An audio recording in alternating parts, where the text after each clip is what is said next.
Alright, hello everyone. I hope that you are all having a wonderful evening. We are in our final chapters of Coraline. There are, I believe, 3 chapters left. And apologies if you can hear that. That is the garage door on our house opening so that we can take the trash out. I believe that is what my husband is doing. Apologies for that. But I believe that there are 3 chapters left. 11, 12, and 13, I believe. So I hope that you are all ready for this epic, thrilling, exciting conclusion to this tale that we have been going on for the past several days. Oh, thank you for the dinosaur sweater love. This is actually... I mean, it's not new, like I bought it several months ago, but it's been too hot to wear it. But it is the last day of September, damn it. I will wear my comfortable dinosaur sweaters if I want to, and no one can stop me.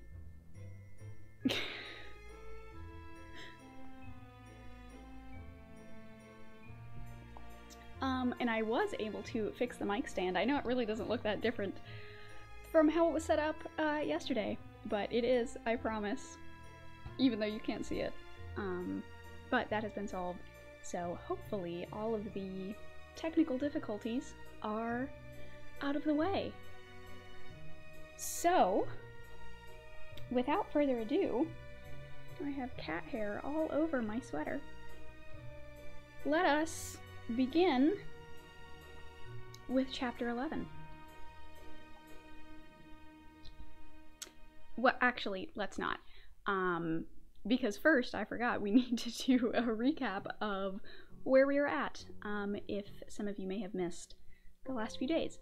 So, we met Coraline. She moved into a new house with a bunch of weird people and was unhappy, so she started exploring around, ended up finding a sort of like creepy mirror dimension, and that place was super weird. Didn't really like the people there. Yes, the stand has returned. The almighty stand. Praise be. So she came back, found her parents were missing, realized that they had been abducted by her mirror dimension mother, her other mother, and that they were being held hostage, and that the other mother was using them to sort of lure her back, so that she could eat her soul, essentially. So she went back. She decided and now the garage door is closing. She decided that she needed to be brave and go back and save her family, and in order to do so, she actually made a deal with the other mother that if she could find her parents, and if she could find the lost souls of the other children that this other mother creature had eaten, then the other mother would let her go, and let her family go, and they would all be, you know, allowed to go back into their real world and their real lives. So the last couple chapters, which were absolutely exhilarating, adrenaline-pumping chapters from last night, she found the souls of the lost children, had to defeat some creatures, or outsmart some creatures that were genuinely very creepy, pretty terrifying. And so now here we are, the world, as she has been collecting these souls, the world around her has kind of been deconstructing, and we kind of get the sense that the other mother who has created this world around her is not very happy with the fact that Coraline is succeeding at this, and so she is kind of using the environment to fight back, and we will see how that affects Coraline's mission. So, I believe that we are pretty much all caught up, so now we can actually begin chapter 11. I am gonna get nice and comfy, because hopefully things won't be quite as stressful as they were last night. Alright. Chapter 11.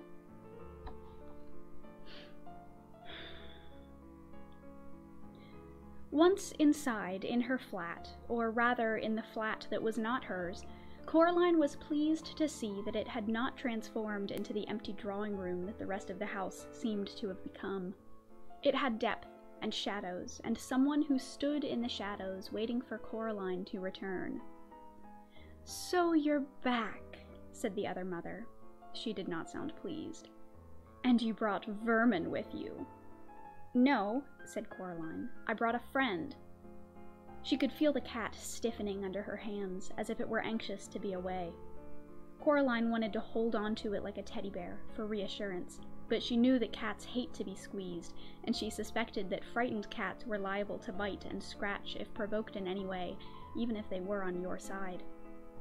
"You know I love you," said the other mother. "You have a very funny way of showing it," said Coraline.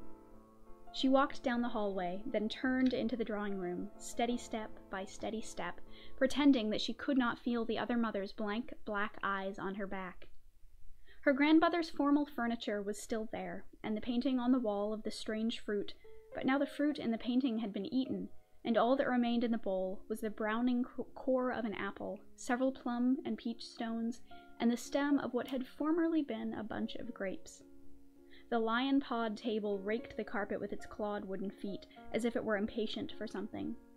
At the end of the room in the corner stood the wooden door, which had once, in another place, opened onto a plain brick wall. Coraline tried not to stare at it. The window showed nothing but mist. This was it, Coraline knew.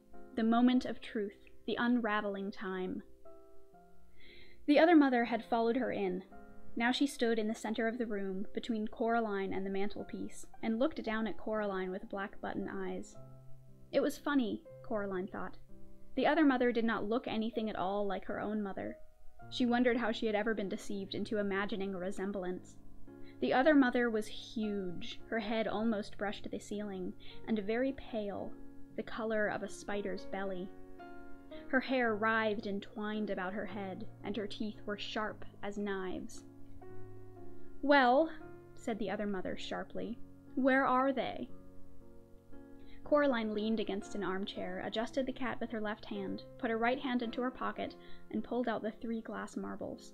They were a frosted gray, and they clinked together in the palm of her hand.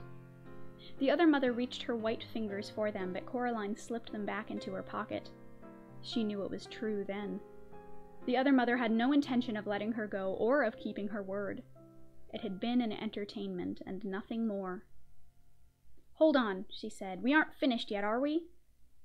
The other mother looked daggers, but she smiled sweetly. "No," she said, "I suppose not. After all, you still need to find your parents, don't you?" "Yes," said Coraline. "I must not look at the mantelpiece," she thought. I must not even think about it." "Well," said the other mother, "produce them. Would you like to look in the cellar again? I have some other interesting things hidden down there, you know." "No," said Coraline. "I know where my parents are." The cat was heavy in her arms. She moved it forward, unhooking its claws from her shoulder as she did so. "Where?" "It stands to reason," said Coraline. "I've looked everywhere you'd hide them. They aren't in the house." The other mother stood very still, giving nothing away, lips tightly closed. She might have been a wax statue. Even her hair had stopped moving. "So," Coraline continued, both hands wrapped firmly around the black cat, "I know where they have to be.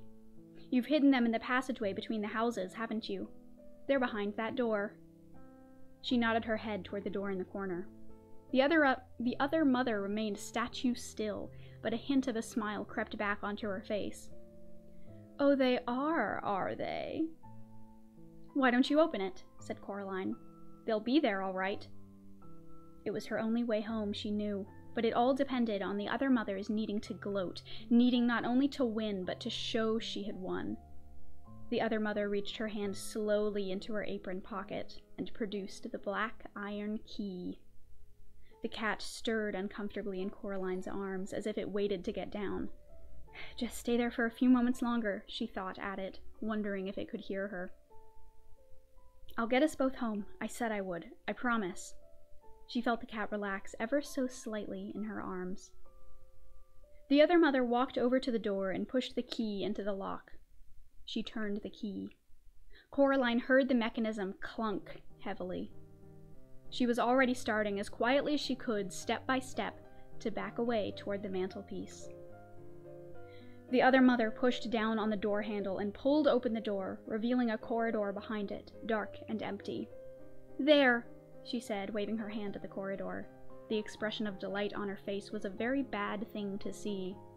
You're wrong. You don't know where your parents are, do you? They aren't there. She turned and looked at Coraline. Now, she said, you're going to stay here forever and always. No, said Coraline, I'm not. And hard as she could, she threw the black cat toward the other mother. It yowled and landed on the other mother's head, claws flailing, teeth barred, fierce and angry, fur on end. It looked half again as big as it was in real life. Without waiting to see what would happen, Coraline reached up to the mantelpiece and closed her hand around the snow globe, pushing it deep into the pocket of her dressing gown.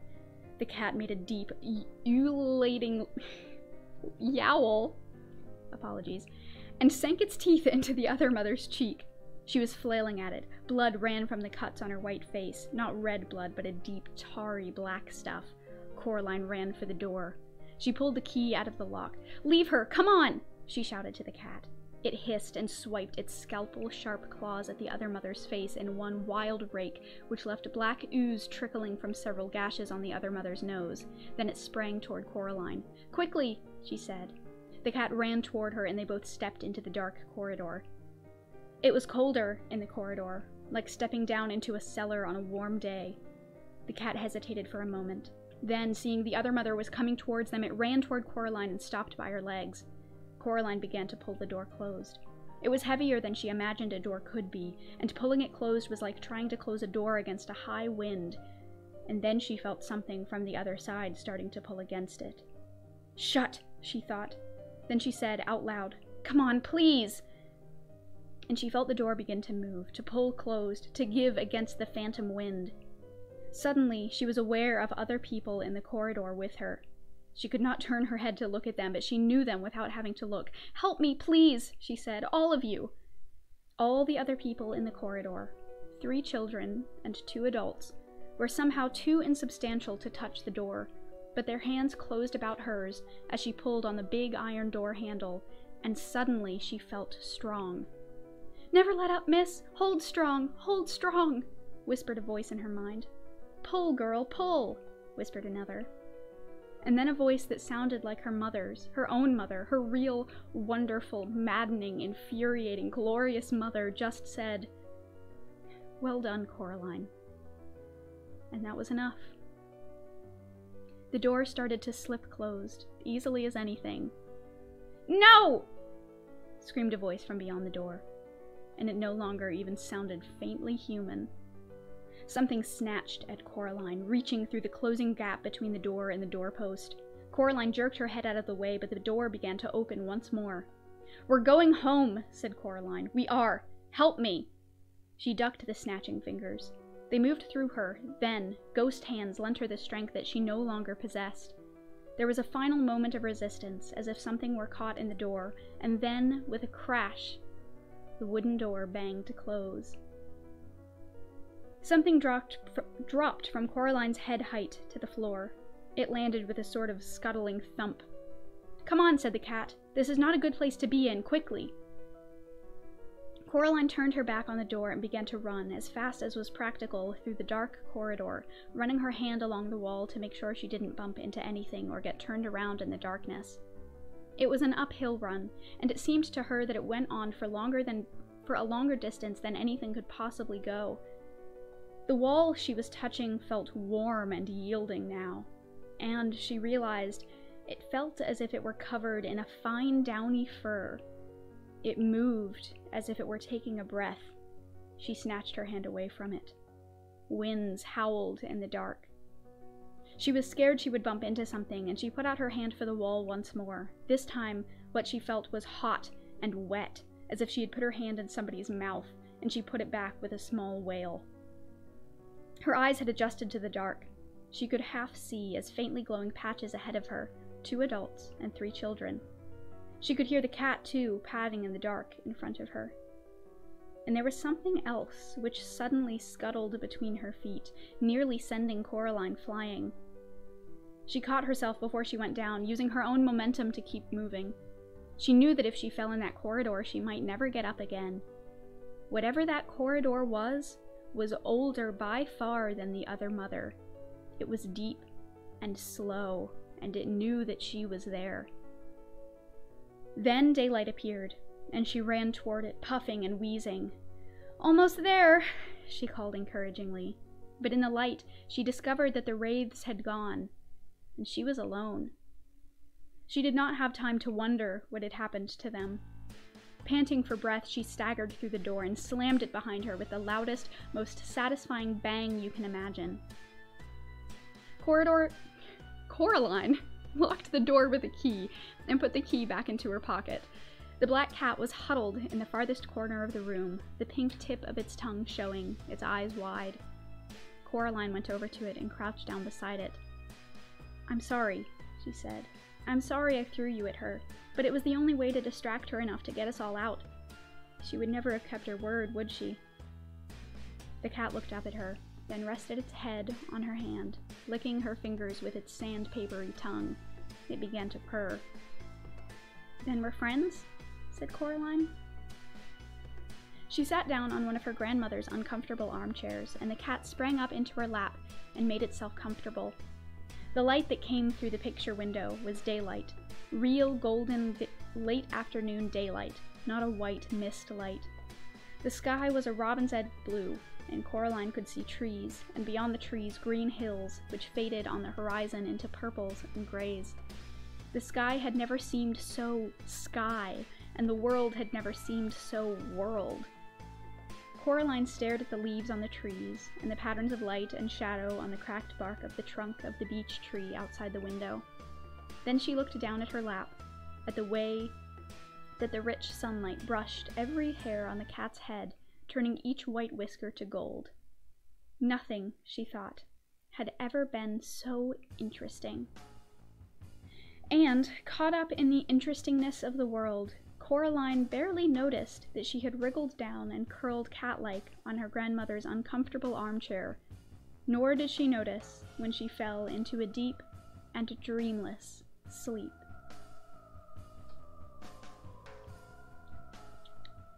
That is chapter 11. We have 2 chapters left, so it's like when you get to what you think is the conclusion of a movie, but there's still like 45 minutes left and you're like, oh. Also, I did want to share with you about halfway through the chapter, we got this wonderful piece of art of a cat being thrown at the other mother, which is great. I bet that was a lot of fun to draw. Dino sweater. Yes, dino sweater.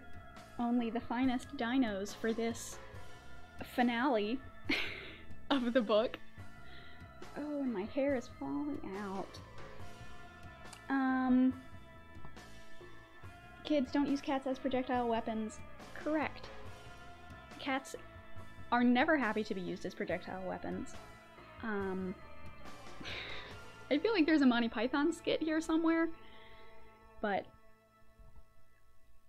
I don't know. I don't know if well, I was gonna say I don't know if I'm like too old or if all of you are too young, but I know at least some of you are older than me, so I don't know why I'm acting like I'm ancient. I'm in my mid-20s, I'm not middle-aged yet. Alright. We have a wonderful piece of art here. Oh, the dad does not look how I imagined him. I don't know how well you can see that, but the dad is like gaunt. In my head, all of the characters just look like the characters from the film, because I have watched that more recently than the last time I read this book. Which I think that I would like to watch it. Maybe I'll do like a, I don't know, like 31 days of scary movies thing in October, and maybe tomorrow night I'll watch Coraline. Just cause, you know, in that mood, got those vibes. Middle-aged is a state of mind. Correct. Does that mean that I am middle-aged? Is that what that means? Alright. Chapter 12. Her mother shook her gently awake. Coraline, she said. Darling, what a funny place to fall asleep. And really, this room is only for best. We looked all over the house for you. Coraline stretched and blinked. I'm sorry I fell asleep. I can see that, said her mother. And wherever did the cat come from? He was waiting by the front door when I came in, shot out like a bullet as I opened it. Probably had things to do, said Coraline. Then she hugged her mother so tightly that her arms began to ache. Her mother hugged Coraline back. Dinner in 15 minutes, said her mother. Don't forget to wash your hands. And just look at those pajama bottoms. What did you do to your poor knee? I tripped, said Coraline. She went into the bathroom and she washed her hands and cleaned her bloody knee. She put ointment on her cuts and scrapes. She went into her bedroom, her real bedroom, her true bedroom. She pushed her hands into the pockets of her dressing gown and pulled out 3 marbles, a stone with a hole in it, a black key, and an empty snow globe. She shook the snow globe and watched the glittery snow swirl through the water to fill the empty world.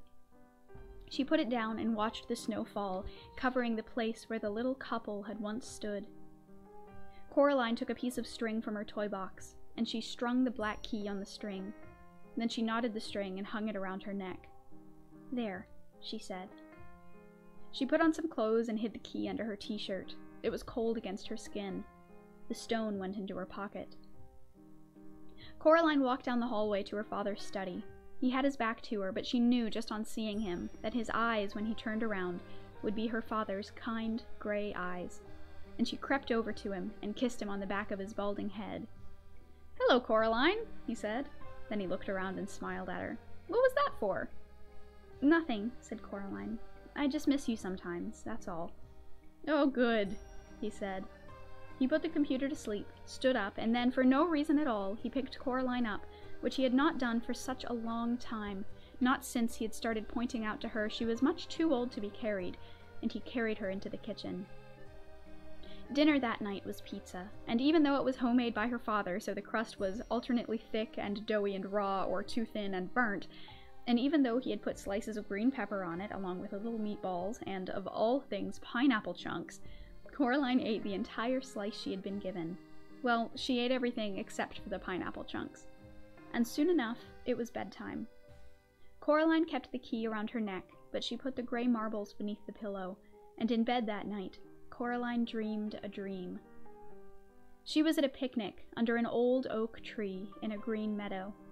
The sun was high in the sky, and while there were distant, fluffy white clouds on the horizon, the sky above her head was a deep, untroubled blue.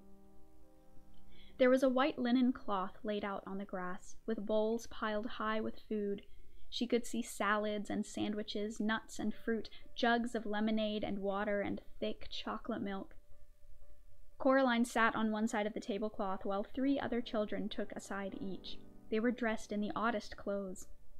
The smallest of them, sitting on Coraline's left, was a boy with red velvet knee breeches and a frilly white shirt. His face was dirty, and he was piling his plate high with boiled new potatoes and with what looked like cold, whole-cooked trout. "This is the finest of picnics, lady," he said to her. "Yes," said Coraline. "I think it is. I wonder who organized it." "Why, I rather think you did, miss," said a tall girl sitting opposite Coraline. She wore a brown, rather shapeless dress, and had a brown bonnet on her head which tied beneath her chin. "And we are more grateful for it than words can say." She was eating slices of bread and jam, deftly cutting the bread from a large golden brown loaf with a huge knife, then spooning on the purple jam with a wooden spoon. She had jam all around her mouth. "Aye, this is the finest food I've eaten in centuries," said the girl on Coraline's right. She was a very pale child, dressed in what seemed to be spider's webs, with a circle of glittering silver set into her blonde hair. Coraline could have sworn that the girl had 2 wings, like dusty silver butterfly wings, not bird wings, coming out of her back. The girl's plate was piled high with pretty flowers. She smiled at Coraline as if it had been a very long time since she had smiled, and she had almost, but not quite, forgotten how. Coraline found herself liking this girl immensely. And then, in the way of dreams, the picnic was done, and they were playing in the meadow, running and shouting and tossing a glittering ball from one to another. Coraline knew it was a dream then, because none of them ever got tired or winded or out of breath. She wasn't even sweating. They just laughed and ran in a game that was partly tag, partly piggy in the middle, and partly just a magnificent romp. The three of them ran along the ground, while the pale girl fluttered a little over their heads, swooping down on butterfly wings to grab the ball and swing up again into the sky before she tossed the ball to one of the other children. And then, without a word about it being spoken, the game was done, and the 4 of them went back to the picnic cloth, where the lunch dishes had been cleared away, and there were 4 bowls waiting for them, 3 of ice cream, 1 of honeysuckle flowers piled high. They ate with relish. "Thank you for coming to my party," Coraline said, "if it is mine." "The pleasure is ours, Coraline Jones," said the winged girl, nibbling another honeysuckle blossom. "If there were but something we could do for you, to thank you and reward you." "Aye," said the boy with the red velvet breeches and the dirty face. He put out his hand and held Coraline's hand with his own. It was warm now. "It's a very fine thing you did for us, miss," said the tall girl.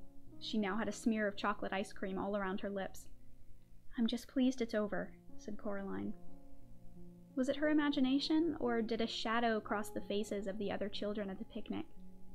The winged girl, the circlet in her hair glittering like a star, rested her fingers for a moment on the back of Coraline's hand. "It is over and done with for us," she said. "This is our staging post. From here, we 3 will set out for uncharted lands, and what comes after no one alive can say." "There's a but, isn't there?" said Coraline. "I can feel it, like a rain cloud." The boy on her left tried to smile bravely, but his lower lip began to tremble, and he bit it with his upper teeth and said nothing. The girl in the brown bonnet shifted uncomfortably and said, "Yes, miss." "But I got you 3 back," said Coraline. "I got Mom and Dad back. I shut the door. I locked it. What more was I meant to do?" The boy squeezed Coraline's hand with his. She found herself remembering when it had been she trying to reassure him, when he was little more than a cold memory in the darkness. "Well, can't you give me a clue?" asked Coraline. "Isn't there something you can tell me?" "The Bedlam swore by her good right hand," said the tall girl, "but she lied." My governess," said the boy, "used to say that nobody is ever given more to shoulder than he or she can bear." He shrugged as he said this, as if he had not yet made up his own mind whether or not it was true. "We wish you luck," said the winged girl. "Good fortune and wisdom and courage, although you've already shown that you have all 3 of these blessings, and in abundance." "She hates you," blurted out the boy. "She hasn't lost anything for so long. Be wise, be brave, be tricky." "But it's not fair," said Coraline in her dream angrily. "It's just not fair. It should be over." The boy with the dirty face stood up and hugged Coraline tightly. "Take comfort in this," he whispered. "Thou art alive. Thou livest." And in her dream, Coraline saw that the sun had set and the stars were twinkling in the darkening sky. Coraline stood in the meadow, and she watched as the 3 children, 2 of them walking, 1 flying, went away from her across the grass, silver in the light of the huge moon. The 3 of them came to a small wooden bridge over a stream. They stopped there and turned and waved, and Coraline waved back. And what came after was darkness. Coraline woke in the early hours of the morning, convinced she had heard something moving, but unsure what it was. She waited. Something made a rustling noise outside her bedroom door. She wondered if it was a rat. The door rattled. Coraline clambered out of bed. Go away, said Coraline sharply. Go away or you'll be sorry. There was a pause, and then whatever it was scuttled away down the hall. There was something odd and irregular about its footsteps, if they were footsteps. Coraline found herself wondering if it was perhaps a rat with an extra leg. It isn't over, is it? She said to herself. Then she opened the bedroom door. The gray pre-dawn light showed her the whole of the corridor, completely deserted. She went toward the front door, sparing a hasty glance back at the wardrobe door mirror hanging on the wall at the other end of the hallway, seeing nothing but her own pale face staring back at her, looking sleepy and serious.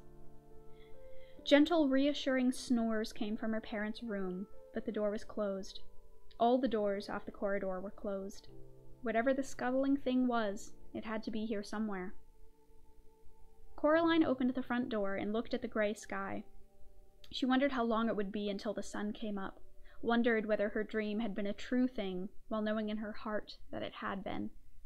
Something she had taken to be a part of the shadows under the hall couch detached itself from beneath the couch and made a mad, scrambling rush on its long white legs, heading for the front door.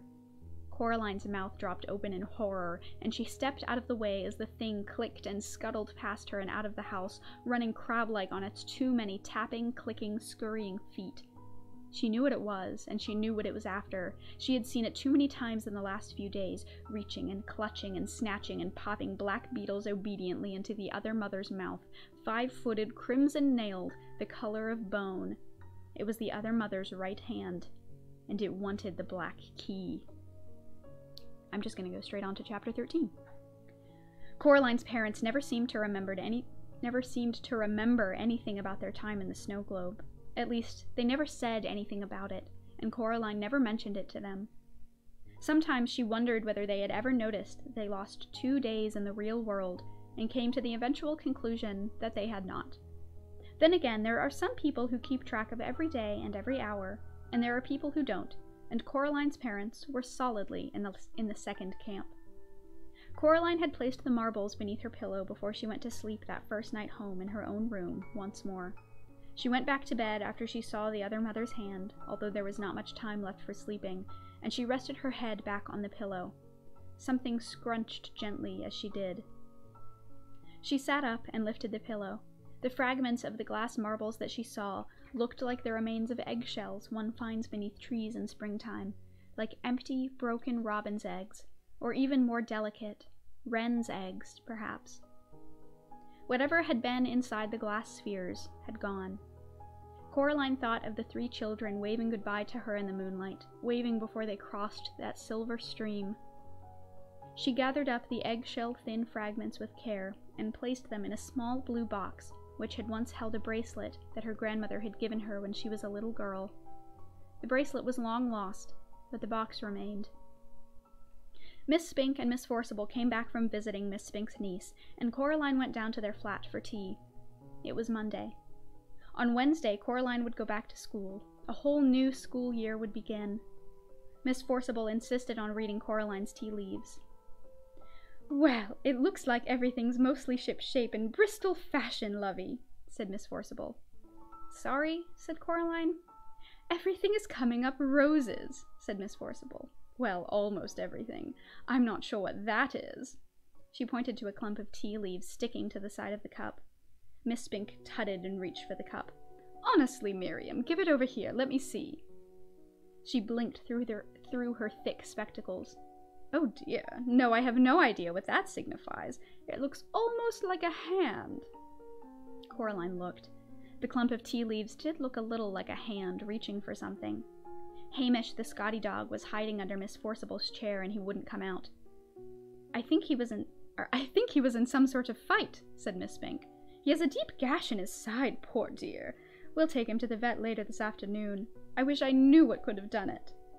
Something, Coraline knew, would have to be done. That final week of the holidays, the weather was magnificent, as if summer itself were trying to make up for the miserable weather they had been having by giving them some bright and glorious days before it ended. The crazy old man upstairs called down to Coraline when he saw her coming out of Miss Spink and Miss Forcible's flat. "Hey, hi, you, Coraline!" he shouted over the railing. How are the mice? She said. Something has frightened them, said the old man, scratching his mustache. I think maybe there's a weasel in the house. Something is about. I heard it in the night. In my country, we would have put down a trap for it. Maybe put down a little meat or hamburger, and when the creature comes to feast, then bam, it would be caught and bother us no more. The mice are so scared they won't even pick up their little musical instruments. I don't think it wants meat, said Coraline. She put her hand up and touched the black key that hung about her neck. Then she went inside. She bathed herself and kept the key around her neck the whole time she was in the bath. She never took it off anymore. Something scratched at her bedroom window after she went to bed. Coraline was almost asleep, but she slipped out of her bed and pulled open the curtains. A white hand with crimson fingernails leapt from the window ledge onto a drain pipe and was immediately out of sight. There were deep gouges in the glass on the other side of the window.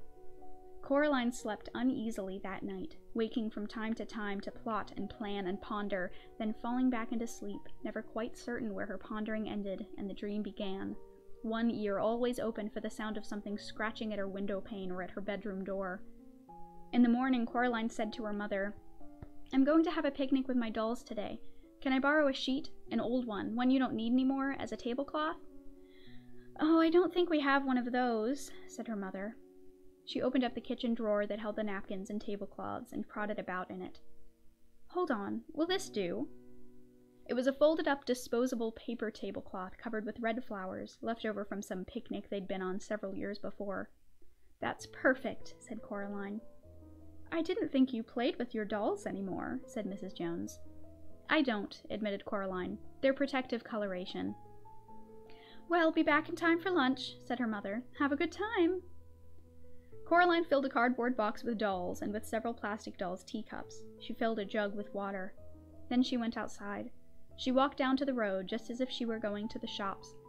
Before she reached the supermarket, she cut across a fence into some wasteland and along an old drive, then crawled under a hedge. She had to go under the hedge in 2 journeys in order to not spill the water from the jug. It was a long, roundabout, looping journey, but at the end of it, Coraline was satisfied that she had not been followed. She came out behind the dilapidated old tennis court. She crossed over it to the meadow where the long grass swayed. She found the planks on the edge of the meadow. They were astonishingly heavy, almost too heavy for a girl to lift, even using all her strength, but she managed. She didn't have any choice. She pulled the planks out of the way one by one, grunting and sweating with effort, revealing a deep, round, brick-lined hole in the ground. It smelled of damp and the dark. The bricks were greenish and slippery. She spread out the tablecloth and laid it carefully over the top of the well. She put a plastic doll's cup every foot or so at the edge of the well, and she weighted each cup down with water from the jug. She put a doll in the grass beside each cup, making it look as much like a doll's tea party as she could. Then she retraced her steps, back under the hedge, along the dusty yellow drive, around the back of the shops, back to her house. She reached up and took the key from around her neck. She dangled it from the string as if the key were just something she liked to play with. Then she knocked on the door of Miss Spink and Miss Forcible's flat. Miss Spink opened the door. "Hello, dear," she said. "I don't want to come in," said Coraline. "I just wanted to find out how Hamish is doing." Miss Spink sighed. "The vet says that Hamish is a brave little soldier," she said. "Luckily, the cut doesn't seem to be infected. We cannot imagine what could have done it. The vet says some animal, he thinks, but has no idea. Mr. Bobo says that he thinks it might have been a weasel." "Mr. Bobo?" "The man in the top flat, Mr. Bobo. Fine old circus family, I believe. Romanian or Slovenian or Livonian or one of those countries. Bless me, I can never remember them anymore." It had never occurred to Coraline that the crazy old man upstairs actually had a name, she realized. If she'd known his name was Mr. Bobo, she would have said it every chance she got. How often do you get to say a name like Mr. Bobo aloud? "Oh," said Coraline to Miss Spink. "Mr. Bobo, right. Well," she said a little louder, "I'm going to go and play with my dolls now, over by the tennis court round the back." "That's nice, dear," said Miss Spink. Then she added confidently, "Make sure you keep an eye out for the old well. Mr. Lovett, who was here before your time, said he thought it might go down for half a mile or more." Coraline hoped that the key had not heard this last, and she changed the subject. "This key?" said Coraline loudly. "Oh, it's just some old key from our house. It's part of my game. That's why I'm carrying it around with me on this piece of string. Well, goodbye now." What an extraordinary child, said Miss Spink to herself as she closed the door. Coraline ambled across the meadow toward the old tennis court, dangling and swinging the black key on its piece of string as she walked. Several times she thought she saw something out of the color of bone in the undergrowth. It was keeping pace with her about 30 feet away. She tried to whistle, but nothing happened, so she sang out loud instead, a song her father had made up for her when she was a little baby, which had always made her laugh. It went, "Oh, my twitchy witchy girl, I think you are so nice. I give you bowls of porridge, and I give you bowls of rice. No, ice cream. I give you lots of kisses, and I give you lots of hugs, but I never give you sandwiches with bugs in." That was what she sang as she sauntered through the woods, and her voice hardly trembled at all. The dolls' tea party was where she had left it. She was relieved that it was not a windy day, for everything was still in its place, every water-filled plastic cup weighed down at the paper tablecloth as it was meant to. She breathed a sigh of relief. Now was the hardest part. "Hello, dolls," she said brightly. "It's tea time." She walked close to the paper tablecloth. "I brought the lucky key," she told the dolls, "to make sure we have a good picnic." Then, as carefully as she could, she leaned over and gently placed the key on the tablecloth. She was still holding the string. She held her breath, hoping that the cup of water at the edges of the well would weigh the cloth down, letting it take the weight of the key without collapsing into the well. The key sat in the middle of the paper picnic cloth. Coraline let go of the string and took a step back. Now it was all up to the hand. She turned to her dolls. "Who would like a piece of cherry cake? Pinky? Primrose?" And she served each doll a slice of invisible cake on an invisible plate, chattering happily as she did so. From the corner of her eye, she saw something bone-white scamper from one tree trunk to another, closer and closer. She forced herself not to look at it. "Pinky," said Coraline, "what a bad girl you are! You've dropped your cake. Now I'll have to go over and get you a whole new slice." And she walked around the tea party until she was on the other side of it, to the hand.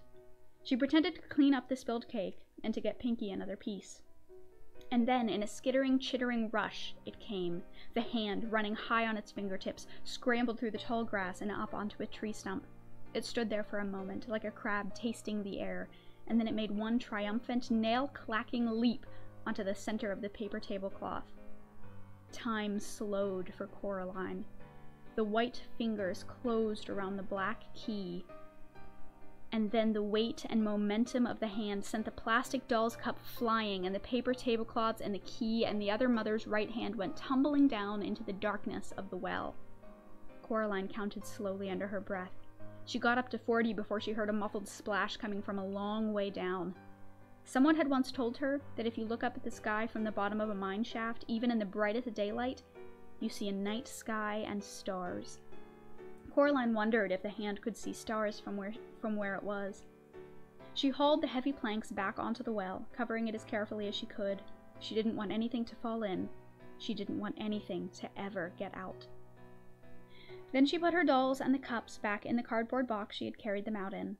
Something caught her eye while she was doing this, and she straightened up in time to see the black cat stalking toward her, its tail held high and curling at the tip like a question mark. It was the first time she'd seen the cat in several days since they had returned together from the other mother's place. The cat walked over to her and jumped up onto the planks that covered the well. Then, slowly, it winked one eye at her. It sprang down into the long grass in front of her and rolled over onto its back, wiggling out ecstatically. Coraline scratched and tickled the soft fur on its belly, and the cat purred contentedly. When it had had enough, it rolled over onto its front once more and walked back toward the tennis court, like a tiny patch of midnight in the midday sun. Coraline went back to the house. Mr. Bobo was waiting for her in the driveway. He clapped her on the shoulder. "The mice tell me that all is good," he said. "They say that you're our savior, Coraline." "Caroline?" "It's Coraline, Mr. Bobo," said Coraline. "Not Caroline. Coraline." "Coraline," said Mr. Bobo, repeating her name to himself with wonderment and respect. "Very good, Coraline. The mice say that I must tell you that as soon as they're ready to perform in public, you'll come up and watch them as the first audience of all. They will play Tumpty-Umpty and Toodle-Oodle, and they will dance and do 1,000 tricks. That is what they say." "I would like that very much," said Coraline, "when they're ready." She knocked at Miss Spink and Miss Forcible's door. Miss Spink let her in, and Coraline went into their parlor. She put her box of dolls down on the floor, and she put her hand into her pocket and pulled out the stone with a hole in it. "Here you go," she said. "I don't need it anymore. I'm very grateful. I think it may have saved my life, and saved some other people's death." She gave them both tight hugs, although her arms barely stretched around Miss Spink, and Miss Forcible smelled like raw garlic she'd been cutting. Then Coraline picked up her box of dolls and went out. "What an extraordinary child," said Miss Spink. No one had hugged her like that since she had retired from the theater. That night, Coraline lay in bed, all bathed, teeth cleaned, with her eyes open, staring up at the ceiling. It was warm enough that now that the hand was gone, she had opened her bedroom window wide. She had insisted to her father that the curtains not be entirely closed. Her new school clothes were laid out carefully on her chair for her to put on when she woke. Normally, on the night before the first day of term, Coraline was apprehensive and nervous. But she realized there was nothing left about school that could scare her any more. She fancied she could hear sweet music on the night air, the kind of music that can only be played on the tiniest silver trombones and trumpets and bassoons, on piccolos and tubas so delicate and small that their keys could only be pressed by the tiny pink fingers of white mice. Coraline imagined that she was back again in her dream, with the two girls and the boy under the oak tree in the meadow, and she smiled. As the first stars came out, Coraline finally allowed herself to drift into sleep, while the gentle upstairs music of the Mouse Circus spilled out onto the warm evening air, telling the world that summer was almost done. We have Mr. Bobo's Mouse Circus. And that, my friends, is Coraline. I hope that you all enjoyed it. I certainly did. Now, there are discussion questions at the end of the book. A reading group guide, where I'm not going to make you do that. I may have been an English teacher, but I will no longer force people to answer book discussion questions that they don't necessarily want to. Let's see.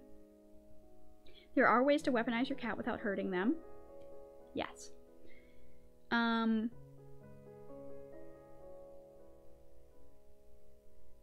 actually live in a country that used to be part of Livonia. This might be stereotypical American, didn't know that was a country.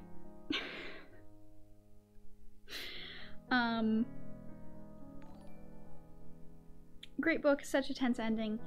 Yes, So my question, and this is maybe something that we can answer together, in lieu of traditional discussion questions. I have my own question. So, what is it that we think that the other mother is? Is she some kind of, like, eldritch abomination? Like, is she a great old one? Is she... So, when Coraline was leaving, and she said that the hallway felt alive, is the other mother part of this greater creature? Is she like... In my head, the way that this organism is that she's kind of like the light on an anglerfish, where, like, you know, there's this larger creature, but she's sort of like the thing that draws people in, and traps them, essentially. So that's question number one. And question number two is sort of related to question number one, is who are those children?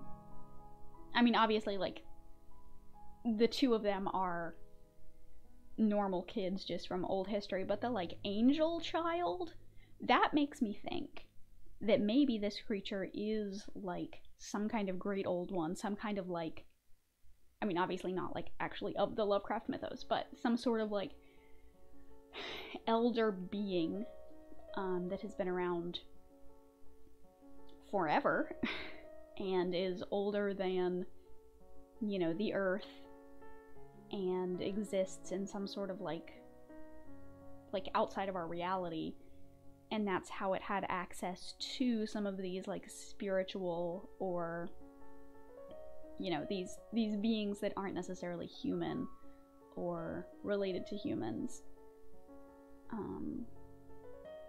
So what are your thoughts on that? Let's go to chat and see what we think.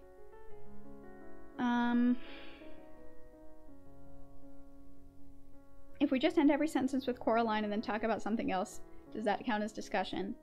Yeah. Sure. I don't make the rules. Oh, it hasn't been a country since the 16th century or something, so I'll forgive you for not knowing. Oh, okay. That makes me feel better. That does. This sounds suspiciously like a book question and answer assignment, but like more fun. That's how we get you. See, that's how, like, that is how the good teachers do it, is we sneak it in so you don't realize that you're learning things and doing analysis until it's too late. The wall creature reminds me of the oldest house from the game Control, and the other mother has just taken up residence in it. I have not played Control. I know of it. My husband has played some of it, and I watched some of it. I've heard that it's really good, that it has some of those, you know, psychological horror sort of vibes to it, and sort of like magical realism type, wonky reality type stuff. So that is interesting that there are some connections here to that. I think when I first read it, I assumed that since she's in her own realm, she feeds on other dimensions, including but not limited to ours. Ooh, so the other world is like its own dimension. It's not just like a pocket dimension within ours. It's like a whole separate area. That's really interesting. I do like that theory. The girl with the wings seemed like a fairy to me, kind of Midsummer Night's Dream-esque. Yeah. Yeah, I guess because she did say it was like butterfly wings. I mean, it is very stereotypical angel, not necessarily like accurate representation of biblical angels. Very much like a, you know, Christmas play angel. So you might be right that it is more fantasy and less like angel. Ooh, the other mother is Mother Earth, and she consumes the bodies of the dead and keeps their souls trapped within her. I don't like that, but she's evil, right? I mean, do we think that the other mother is just a force of nature and isn't necessarily, like, what's the word that I'm looking for? Like evil, I guess. Like, not benign, but I don't want to say malignant. But that's maybe a question. Like, is she just like an animal, or is she just like a force of nature, or is she actually sentient and knows what she's doing and is just evil? Like, is she like a hag? She almost has hag energy to me because it is about like making deals and, you know, riddles and tricks. And also she has a lot of the like physicality of hags, where they are just like giant women. Though most hags are creepy, I guess, depending on the lore. Creepy, like a lot of the way she described the other mother was a lot of like very thin, spindly, much more spider-like, as opposed to hags that are like bigger and more like broad kind of creatures. Let's see, Mandy says, I think the other mother in the world she inhabits is connected. Maybe something like a bird eating the pests on a warthog. Oh. So sort of like a symbiotic relationship where they're not necessarily the same thing, but they do have... That is interesting as well. Yeah. Your says that they agree. Yeah. Oh, okay. Theory. Maybe it's because I've been thinking way too much about D&D today. But if this larger creature, this like dimension creature, is a great old one, for lack of a better term, some sort of like eldritch creature, is she... No, that's a... no, I'm just gonna cut that off there. Parasitic dimension inhabited by a creature acting as a lure. I like that. Yeah, I think that you two are onto that. Ah, yeah, Morningstar says, not evil, not good, just existing Baba Yaga vibes. Yeah.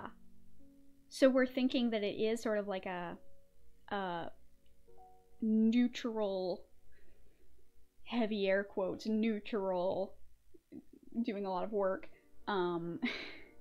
hag type creature that isn't necessarily, you know, that it doesn't necessarily have ulterior motives or anything. It just, like, that is just how it feeds, and that's what it, you know, gets life force from, is from doing stuff like this.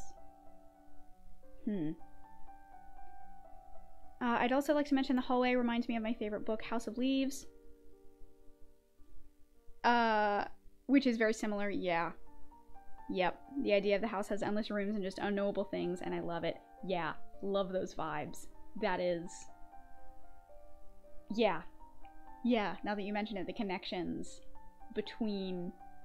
Ooh, all of this literature being so creepy and all in similar ways is like, oh, I'm into it, but I also kind of, ugh. The stories that have kind of a warped reality aspect, I like them, but they creep me out. Because I live out the story in my mind, I have to imagine questioning my insanity, and that's terrifying. Yeah. That's... I don't know. I find that kind of thing fun and interesting, but it is sort of like mentally taxing. Like if you read too much of that kind of stuff or watch too many of those kinds of things, those like very psychological pieces of art, yeah, it can be exhausting and draining and rough. So I totally feel that. Yeah, the other mother just needs to eat to live. Yeah, it's just, you know. But, so is there, this might be too big of a question for us to answer, but is there a difference between animals eating to live and like killing things to eat and creatures that knowingly manipulate other people? Like, is that kind of emotional and mental manipulation the same thing as like physically killing a creature to eat it? Like, are those two things, like, does the sentience, like, do you think that there could this is a silly question, do you think that there could be an ethical way for the other mother to eat? Like, do you think that she could ethically source child souls?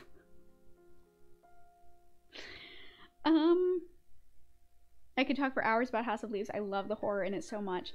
I honestly, part of me like wants to do a deep dive into it and wants to do some kind of video essay on it, but like, how do you even? Where do you even begin with something like that? Like, I don't even know what I would say other than just, this is wild and very cool, let me talk about it. But like, I don't know what like a value I would say. Oh, let's see.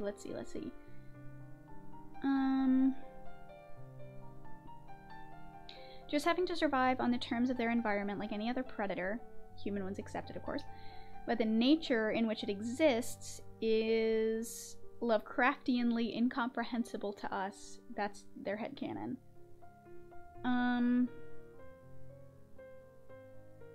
In the movies, the ghost children are children who had previously lived in the house, implying the other mother is tied to the house, maybe. I don't remember, or maybe I missed it, hearing this in the reading. that the children lived in the same house. Now I wonder if the other mother, the book version, is connected to the house, or if she can move her pocket dimension to open in different places. That is... Yeah, I vaguely remember that, but I don't think that it is explicit in the book. I think it's just one of those things that, like...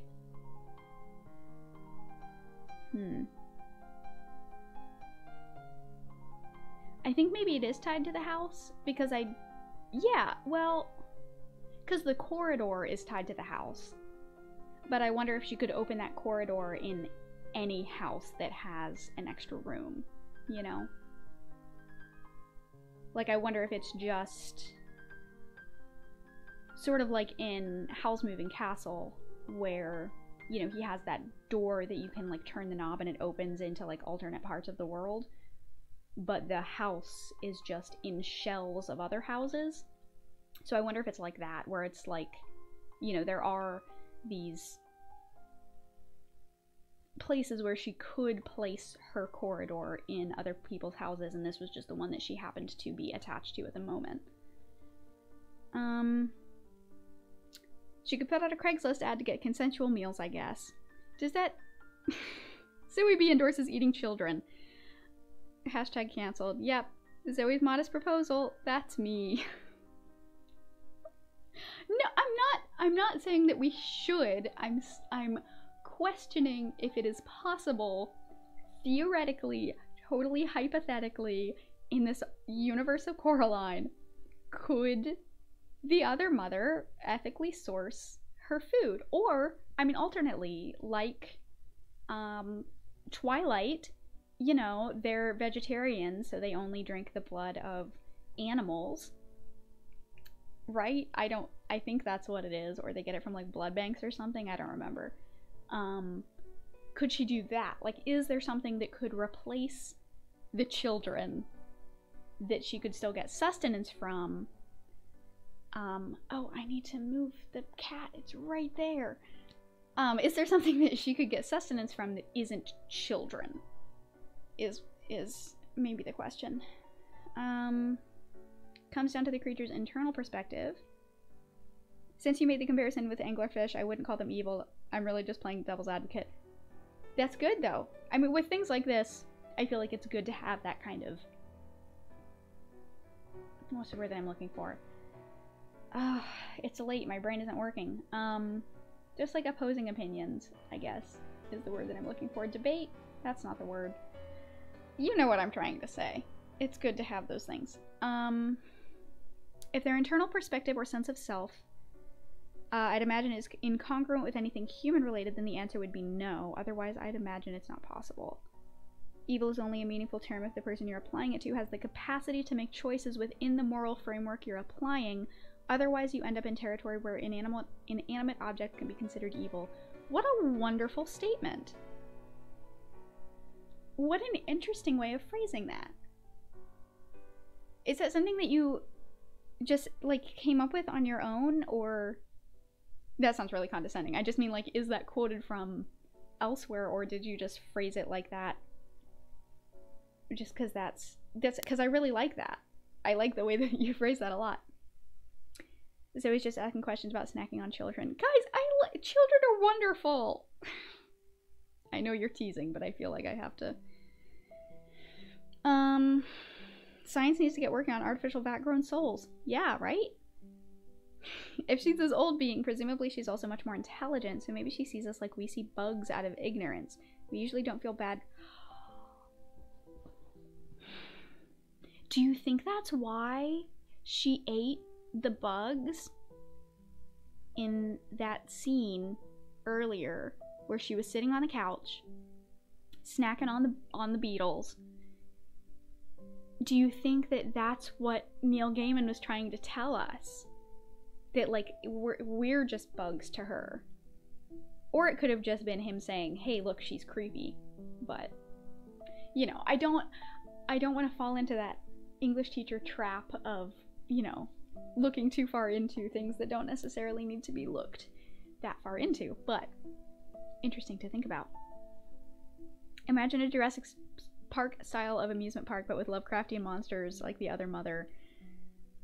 This thought came from the thought of ethically feeding the other mother. Yeah, like how they feed the goat to the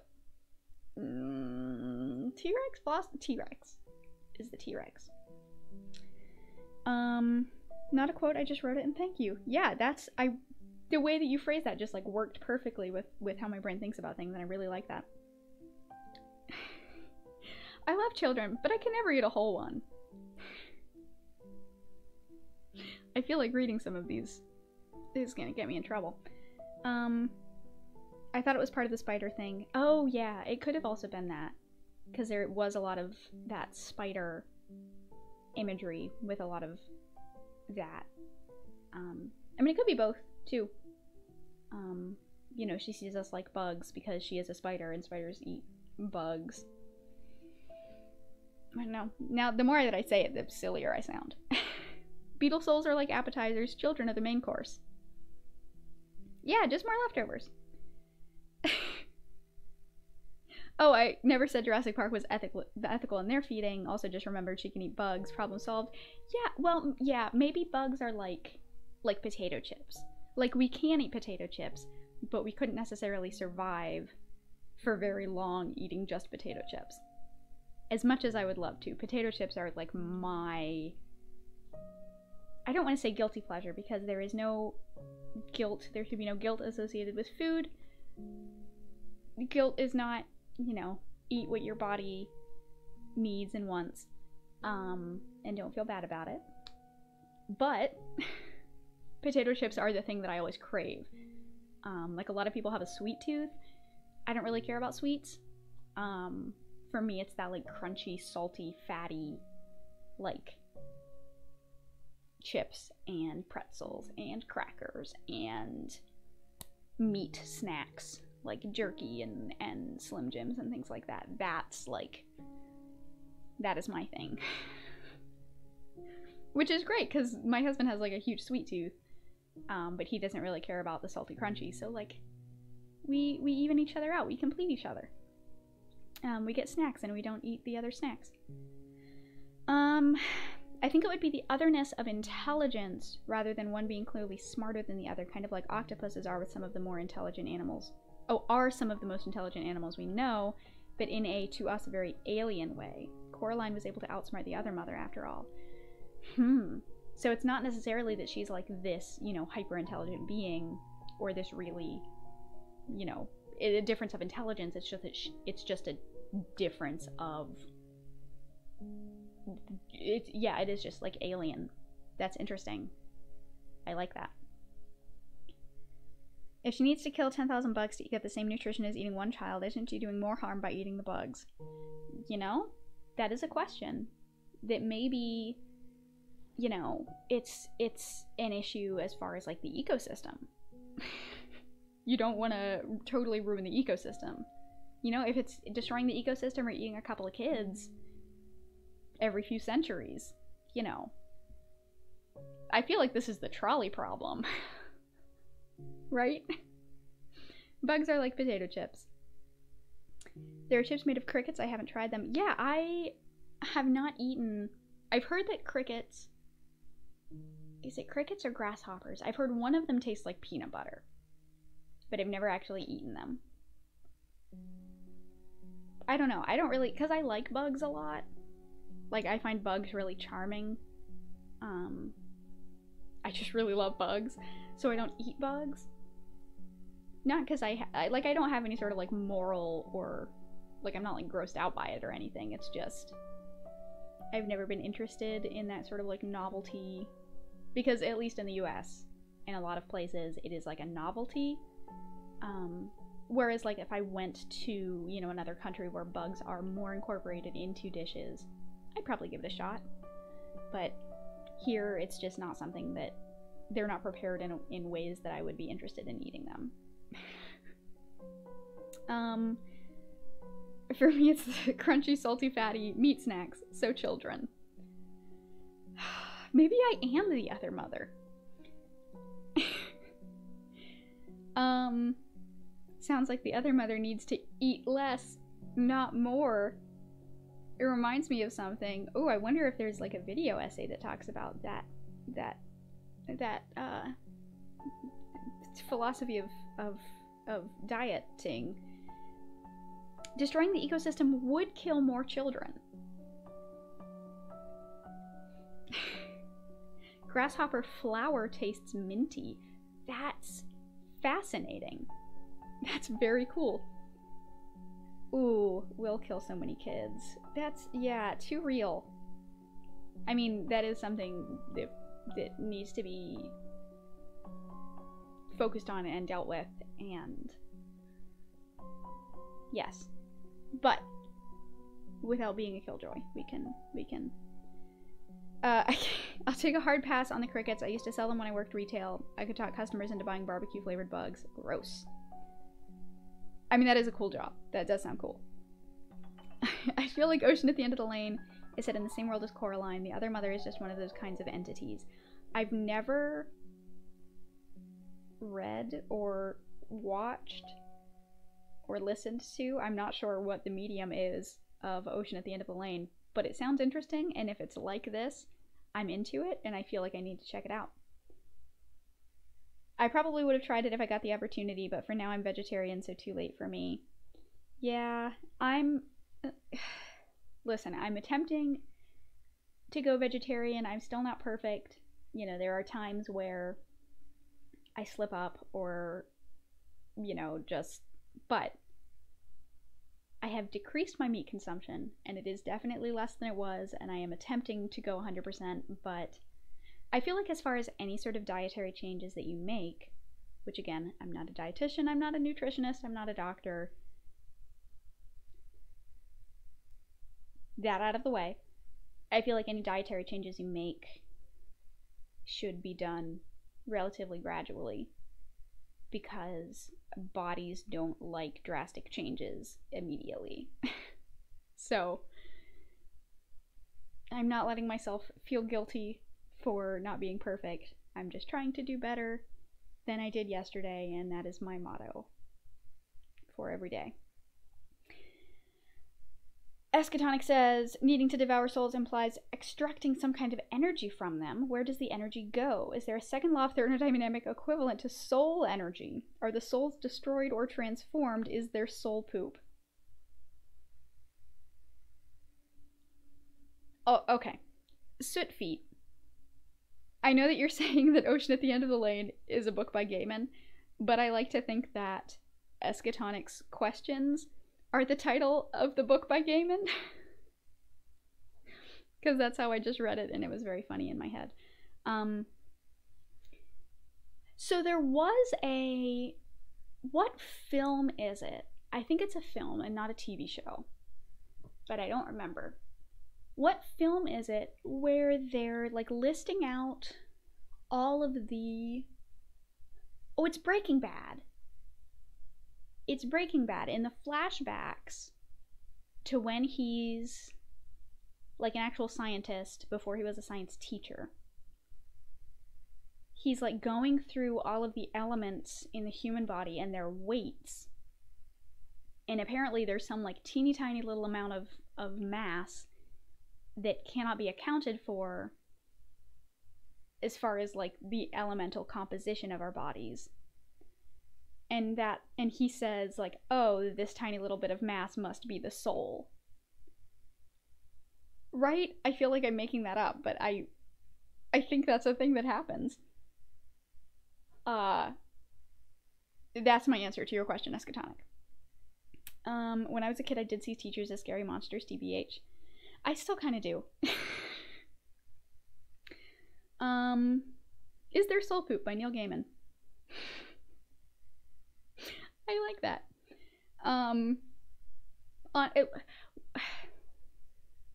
Yeah, I feel like that would be sort of related to the, it would be like a Good Omens spin-off.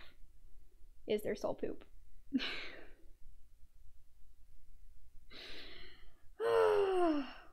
Pescatarian, no need to apologize. It is wonderful. It is bringing some joy and fun into our lives as we continue on here. I always wondered why/if bugs count as animals when it comes to vegetarian or veganism. I think it's like an ecosystem thing, right? But then with bee honey, it's like bees naturally produce it and it's actually healthy for them, for us to harvest it. Yeah, so again, I feel like, I don't know, I'll get in trouble for some of this. Just because you know how people on the internet are. But I have lots of friends who are vegan. Neil from The Liberal Cook is vegan, and they are wonderful, and we love them. I also had a friend in graduate school who is vegan, and he's also one of the sweetest and kindest and most wonderful people I have ever met. And he was very open about veganism and talking through some of those questions. But there were some that I never asked. Like, I never really asked, like, how far does it go? Like, how far down does it go as far as the, you know, the, like, evolutionary tree, I guess, for lack of a better analogy. Because I think, for him at least, it was about,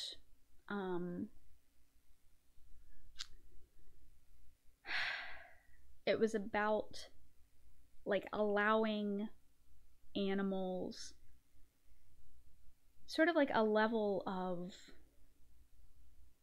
I don't know, liberation, I guess, for lack of a better word. Because he said that he wasn't necessarily against, like, animals who are able to live full and complete and happy lives, whose bodies are then, once they die, their bodies are then able to be used for whatever sort of consumption, whether it's their, you know, flesh or their skin, or their fur or whatever. So I don't think it's necessarily like we shouldn't use anything from animals ever. It's just that those animals that we use things from should be allowed to do what they want without us sort of imposing ourselves upon them or cutting their lives and their experiences short for our own gain. Which I realize doesn't really answer your question, because, you know, do insects count as animals that have those things? I mean, for bees, yes. For most vegans, or almost all vegans, I think, are also, you know, anti-honey, and beeswax and things like that. So, I don't know how to answer your question. I'm not vegan, but I don't know. I never really understood, well, that's not true. Before I met any vegans personally, I thought that like vegan stereotype was funny, of like, oh yeah, they always, you know, talk about their veganism and act like they're better than everybody else. But when I met this friend of mine who's vegan, it was like, he's wonderful, and he explains things and is kind and is patient and helps me understand and doesn't just shame me for things. But yeah, vegans are great, y'all. Let's break down those stereotypes and accept all of our friends regardless of their eating habits or consumption habits. We do love Neil. I'm not vegan, but I love vegan food. Some people won't eat mammals but will eat fish, pescatarians. I wonder if that's an ethical thing. I think for a lot of pescatarians, it's like a health thing, or it's like they want to, at least for some of the pescatarians that I know, they want to go vegetarian, but they still want, you know, some of the proteins that you can get from meat products. And that's something that I've actually considered doing, because I mean, like I said, I've been trying to go vegetarian, but when I was little, I used to hate seafood. I was not really a fan of seafood, just didn't like it. It was gross. But now we live on the coast, and I have come to realize what a difference it makes when seafood is fresh and how magical fresh seafood is. Like, there's a restaurant in our town that makes this crab dip that is absolutely astounding. It's like a life-changing experience to eat this crab dip. Like, it was a life-changing experience for me eating this crab dip. And so I think for me, pescatarian would be a direction of like, I want to go vegetarian, but I also, for me, it's like a cultural thing. Like, I've missed out on this seafood and I want to enjoy this thing that I have missed out on. And then maybe, you know, in a few years, once I have eaten all that seafood has to offer. No, but like, I think that it's a stepping stone for a lot of people and a way to get those proteins without eating, like, it's sort of like an almost, it's like a half vegetarian for a lot of people.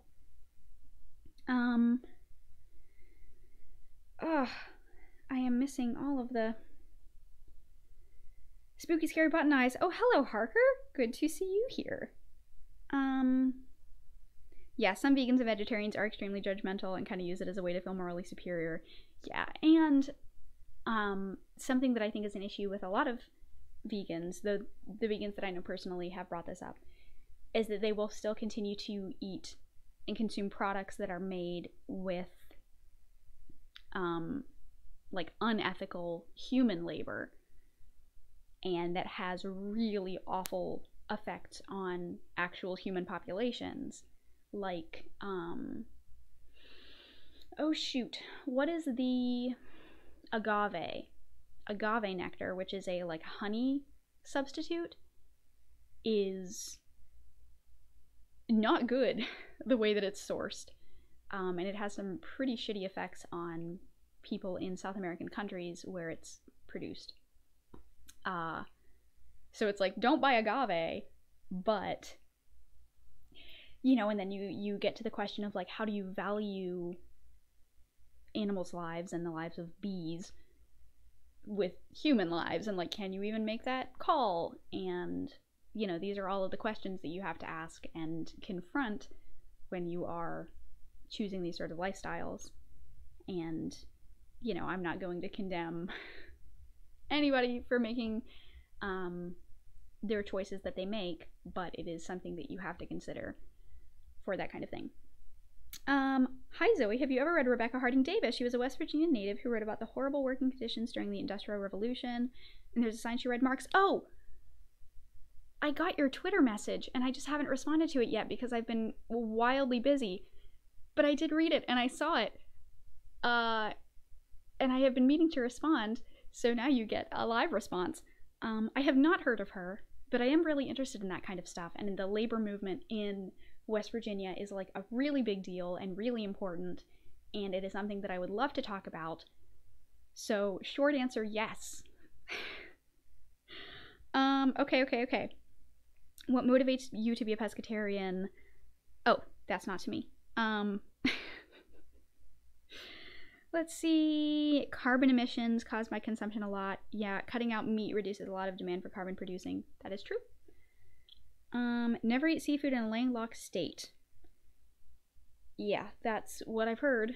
I feel like Mandy is the person to ask here as our local, or our resident Maine. Maine is what, lobster?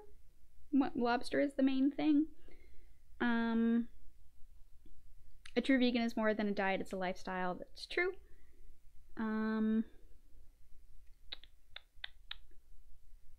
Let's see, two. My research kind of says that chicken is the best meat environmentally. Ooh, that is good to know. I know my husband really loves chicken. That's like his sort of go-to healthy meat. I have a friend that tried to go fully vegan, but she couldn't because she had an iron deficiency and anemia. Yeah, that's also, I haven't actually gotten tested. I know that I have low iron count, but I don't know if I'm like, you know, fully anemic, but that is something that I have to keep in mind. And I think with all of these sorts of dietary things, like, and part of the reason why it's important not to judge people for what they eat is, I mean, a lot of reasons, one of which is like a class thing, but also you don't know anything about people's health needs and requirements and things that they may have discussed with their doctors. And so, like, shaming somebody for eating meat when they have an iron deficiency and can't necessarily get all of the iron that they need as efficiently as possible through other means is maybe a shitty thing to do. Let's see.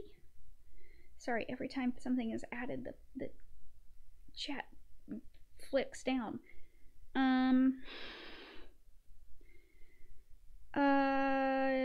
Kangaroo is produced not... It's wild to me that you actually eat kangaroo. That's like, I don't know, because like kangaroos here, is kangaroo plural kangaroo or is it kangaroos? That's a side question. But here it's like, oh, they're in a zoo. They're like these exotic animals. But no, like you just eat them. That's very cool. I mean, the same with deer here. Like, apparently a lot of people think it's really cool when deer are like around or like in places. They're like, wow, this is so cool. But like, that was just a thing growing up. Like, we had deer in our yard all the time. They were a nuisance. They were on the roads all the time. It was a danger. It was a whole thing. Deer are not exotic. Let's see.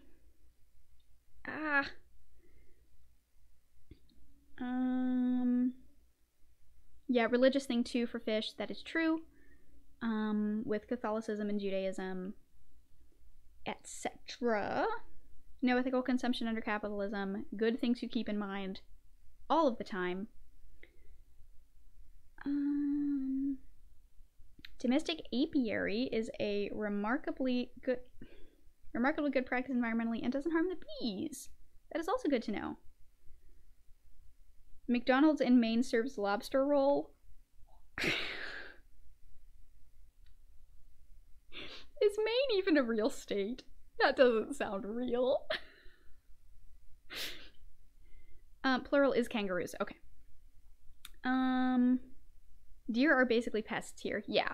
Like, deer are just, like, they're just around all the time. But apparently, I think it's, like, out in the West, like, Midwest and the West, like, California type area where deer are, like, just not around because they don't have the right sort of climate and environment there. Like, I know someone who used to live in Oklahoma and then moved to West Virginia, and anytime there would be deer around, he would like pull out his camera and like take pictures to send to his kids who were back in Oklahoma, and it's like, dude, they're just deer. But apparently for him in Oklahoma, it was like armadillos.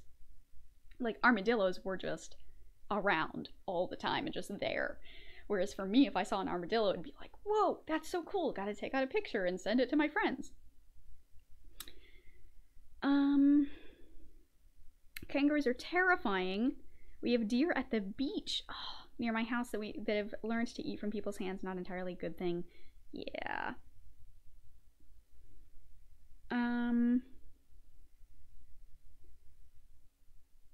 Australia. People living there find ways to get use out of wildlife that is actively trying to kill them.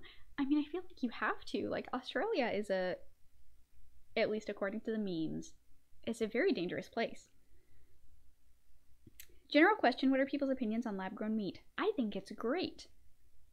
Now I haven't actually eaten lab-grown meat, but if it tastes anything similar, well, I mean, I guess it would taste exactly like normal meat, wouldn't it? Then yeah, I think it's fine. It's not actually connected to like a living sentient creature. It's just cells. I see no problem in it. I don't know anything about its like environmental impact, or I mean, it can't be any worse, right? Or the sort of what's the word that I'm looking for? The like cost basically of you know, resources that you have to put into it in order to produce it. I don't know anything about that, but as a theory, super great. Totally into it. Kangaroos are adorable, just big hoppy deer, really. I thought they were scary. All of the anti-Australia propaganda is getting to me. I thought that it was just this big scary place. The Catholic Church classifies capybaras as fish for eating purposes. That can't be true. I mean, I believe you, but like, geez Louise. Kangaroos very rarely try to kill people. Well, that's good. One time a kangaroo hugged my friend and it took a dedicated effort by a park ranger to get her out again. Aww. It is fun to think about how animals that are exotic one place are just mundane elsewhere. Yeah, it's one of those things that, like, as soon as I grew up and started to meet more people from other places, even if it was just, you know, a few hundred miles away in the US, or people from other countries, it's so fun to look at the similarities and differences between, you know, cultures and geographic areas, and, you know, those weird little, like, cultural foibles and quirks and you know, assumptions, and just all the little silly things that come with different cultures, and how we, you know, like all the silly words that we use for things. Oh, like, what was it? There was something in one of these last couple chapters that I was like, that's not a thing that people in America say. That's not an America thing. But it's just like that, I think, is one of the most fun and wholesome things about travel when travel is possible, and just about expanding your horizons and meeting new people and getting to experience different cultures and things. And it's wonderful. It's very wholesome. Just very nice. Oh, I remember what it was. When she was playing with the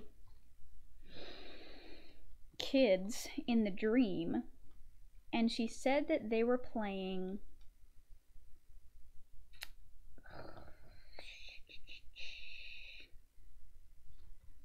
a game. They were playing Piggy in the Middle. What do you all call the game that is when you have people on either side and they're throwing a ball and the person in the middle is trying to grab it? Because in the US, we don't call it, at least where I come from in the US, we don't call it Piggy in the Middle. Keep Away, Hot Potato. All of these are other things, I mean, that I use or I use those words for different games. For me, I always thought it was Monkey in the Middle. Yeah, Monkey in the Middle. Piggy in the Middle. Piggy. Oh, Piggy is so cute. Piggy is a cute little word. Piggy in the Middle, Keep Away. Oh. It's also interesting to me that, now, Harker, this is maybe a question specifically for you. Do you think that Australia has more cultural and or linguistic similarities to, like, England and the UK generally, or to the US? Because I feel like it has more similarities to the UK rather than the US, but that might just be ignorant American, or it could be accurate, and I'm not sure. Let's see. Let me catch up on the... Finally catching a stream after the YouTube videos. Looking forward to all the spooky reading in October. Thank you, Groufey. What a wonderful name. Let's see, Vulture says, we have foxes everywhere. A few years back, the problem was wild hogs. They caused quite a bit of chaos in the center of the capital city here. I've heard of these feral hogs and the issues that they cause. You don't have squirrels in Arizona? What a sad life. Ah, thank you, Escatonic, for the receipts on that. Wild, wild idea. I once asked someone not native to my area. Once someone not native to my area asked a wildlife expert if they should watch out for black bears, and he said, "We don't have those, but we have geese." Can you imagine somewhere where they have both wild black bears and geese?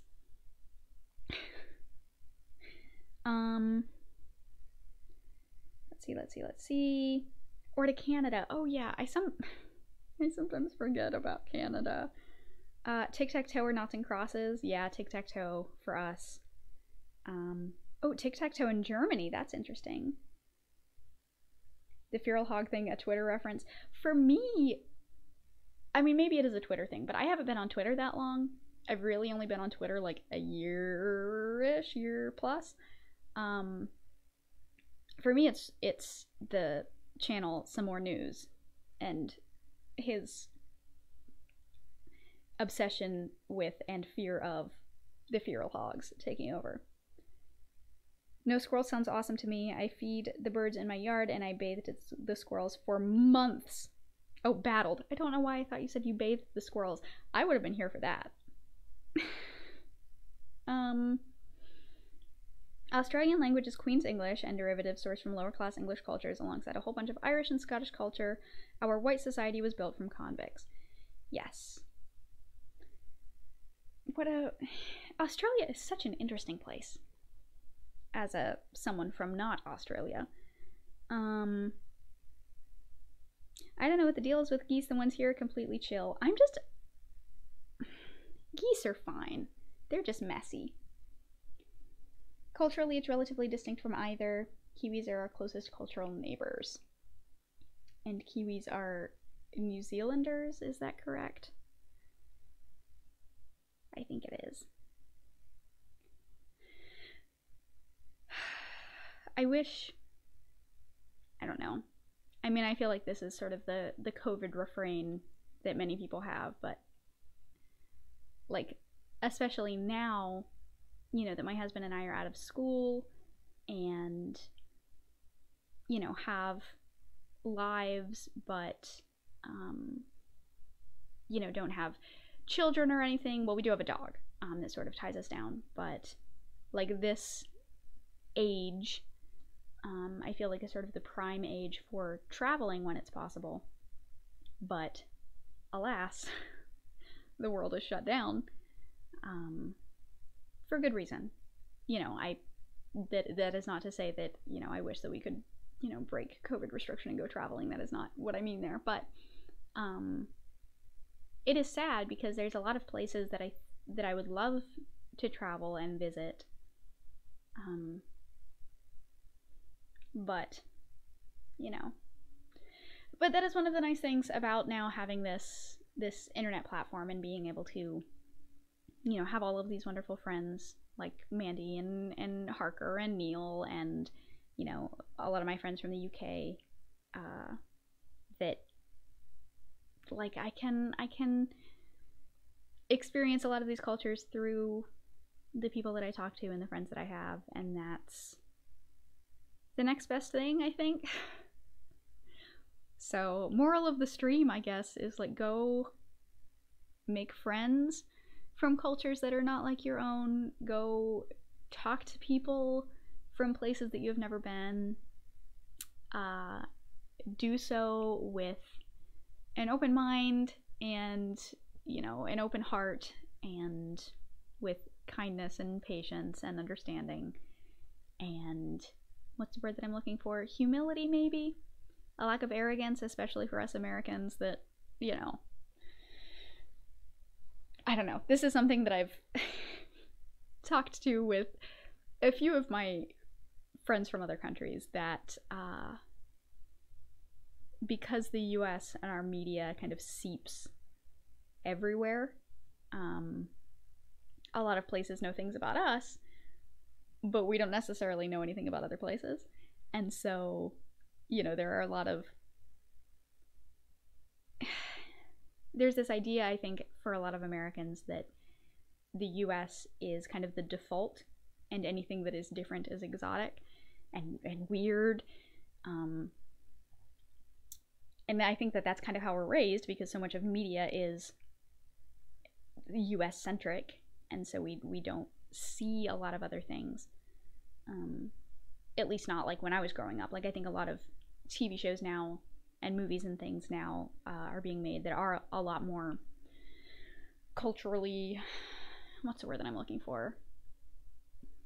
Not necessarily like owned by the US in all possible ways. There's a lot more like multicultural stuff, which is good. But so something that I've learned in conversations with people from other countries is that, like, maybe we should do our best to try and break with a lot of those assumptions that things are the same in other places, and understand that, like, yeah, places are different and people are different and things are done differently, and that's okay. And in fact, it's a good thing, because having that multitude of experiences and ways of thinking and ways of looking at things is what allows humans to do good things. I'm not sure that there's a better way to say that. And I think, speaking as someone who has studied linguistics, that's, I think, what bothers me the most about that thing that Elon Musk keeps talking about, which is the, like, wanting to have a like a single human language within, you know, however many decades. Like, the thing about language is that it's the variety of languages and all of the wonderful things that all of those languages can do, and the things that make each language unique, are really important and are really fundamental to cultures and to individuals, and erasing those things is really, really bad for individuals and for whole cultures and societies. And, like, yeah, I guess on a super what is the word? It is late and my brain is broken. On a superficial level, yeah, I guess it would be more efficient to have a single language. But then you lose all of the color and nuance and just interesting quirks of language that you get when you have thousands and thousands of varieties of ways of speaking and thinking. And, you know, while the Sapir-Whorf hypothesis might not be, you know, totally accurate or perfect, it is true that the way that we use language and the types of languages that we are like mother tongues and home languages, it shapes the way our brains work and the ways that we think about things. And I don't know, it wouldn't be good to just have one, because then you lose all the stuff that makes different cultures and groups of people special. That is my soapbox. I'm gonna check chat.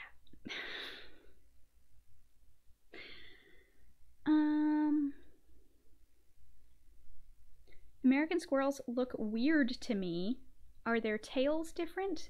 I've heard that tails are like the different thing between different types of squirrels. Or the color, I guess, because there's like gray squirrels and brown squirrels and red squirrels. Canada doesn't exist, so they don't get a name. Perfect. I'm kidding.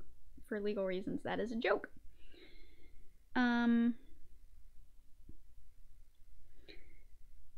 Let's see.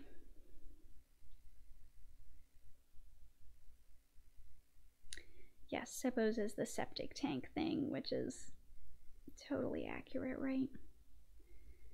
There's an astounding amount of American culture that's just bizarre when looked at from the outside, so that exoticism is probably mutual. True. America terrifies me. Fair. Yeah, even if we had a single language, we would very quickly split it into tons of local dialects. Exactly, and it's like he doesn't even think about that.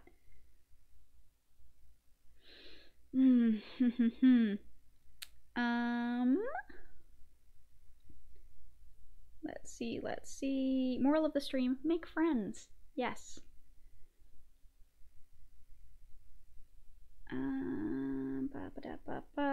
We've got 3 different dialects going this very stream between me, Mandy, and Zoe. Yes. Yeah, it's kind of wild. Like, I'm not really from that far south of Maine. Like, Maine and West Virginia, in the grand scheme of things, are not that far apart. But yet, some, like, New England dialects are... Well, I guess Maine isn't really New England, but... I mean, so I guess. I don't know. I don't really know what counts as New England and what doesn't, to be totally fair. Maybe I'm thinking Massachusetts is New England. Maine is all the way up there. But, like, that upper, like, northeast coast, I don't know what they're ever saying. Though the same can be true of people in central West Virginia as well. Like, their accents... very cool. Very, sometimes challenging to listen to for people who are out of state.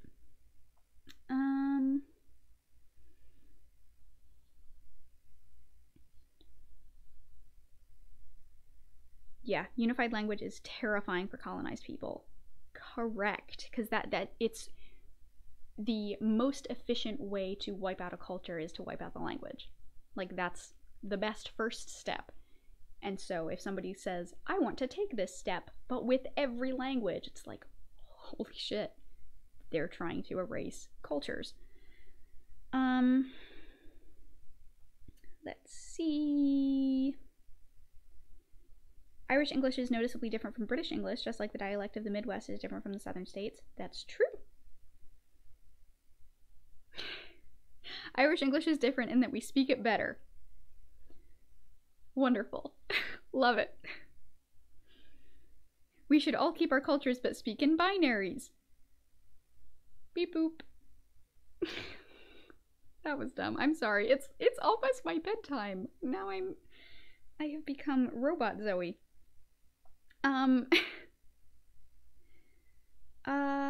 Maine is New England. It is New England? Okay. To me, New England is like this central bit. It doesn't go that far north.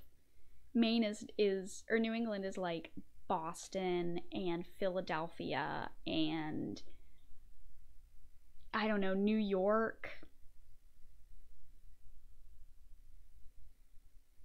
Does New England just refer to what were the original colonies? Because I don't necessarily consider like Virginia or the like I don't think that I'm in New England right now. So guess what is the difference between... I don't know. Listen, I failed my AP US history exam. Okay, there's a reason for it, and it's because this kind of rote memorization of geography and history I'm not very good at.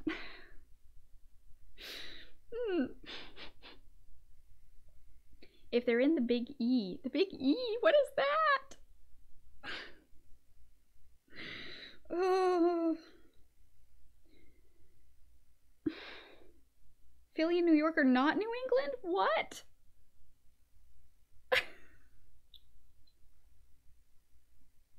This is all news to me. I don't know anything about geography, folks. Literally my worst subject. Connecticut, Rhode Island, Maine, Massachusetts, Vermont, New Hampshire. Oh. Lovecraft Country is New England in my mind. Yeah. But because he was mostly, like... Well, I mean, yeah. Where is the Miskatonic supposed to be? I feel like I should know this. Oh, gosh. We've reached the edge of what Zoe's brain is capable of tonight. Pescatarian, not the brewing company, the university and the river. Massachusetts. Yes, Massachusetts. Mostly Rhode Island. Oh yeah, I sometimes forget that Rhode Island exists. It's the teeny tiny one, right? Today we have learned Zoe knows nothing about the geography of her own country. If natural language processing has taught me anything, it's that language is so incompatible with any solution to everyone having the same language. Language variance is such a beautiful thing in how it shapes us. Exactly right. Yes. Okay, what is New England? What are we talking about?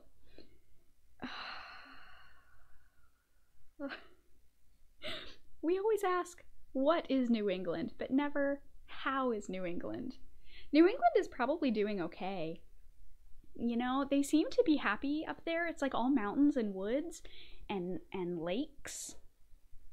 Okay, how is New York not New England? Right? Because New York, like northern New York, the top of New York is what Vermont and New Hampshire are like. That's the little sandwich, right? Is like this guy and then these two on top. Right? In my head, in the map in my head. So how is that state line in New England? When is New England? New Amsterdam.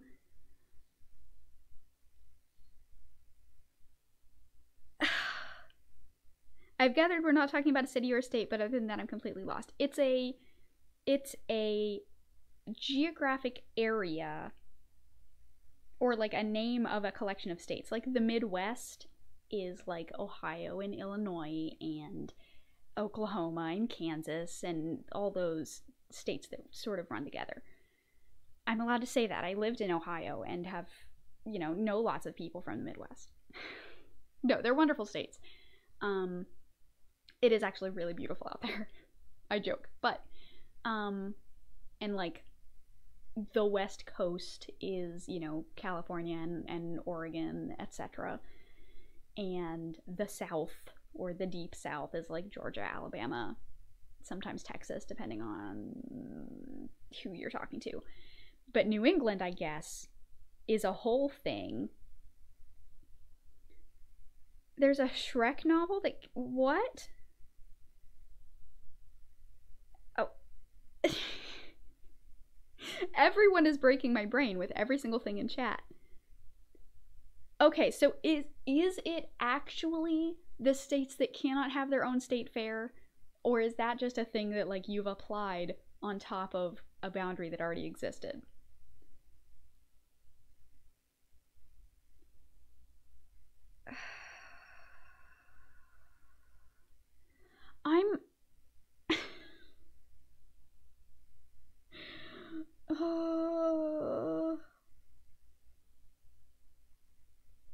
This is so wild to me. This is like, I don't know. One of the funniest things about countries as big as the US is that we can have all of these little sort of like microcosm cultures, not even microcosm because it's not even that small, but like all of these sections and groups that just totally have their own vibe and their own language and their own everything. And it's like, me trying to talk to them is like people who have nothing in common. There's no, like, I don't understand any of these words that they're saying. What is New England? It is bedtime. Yeah, my brain can't handle this. It's been a long week, folks. Ugh.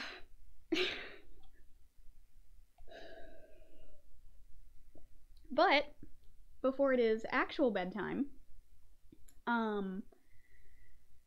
thank you all for hanging out with me over these past several days as I have read a children's book to people on the internet. I had a really good time. I think that this might be,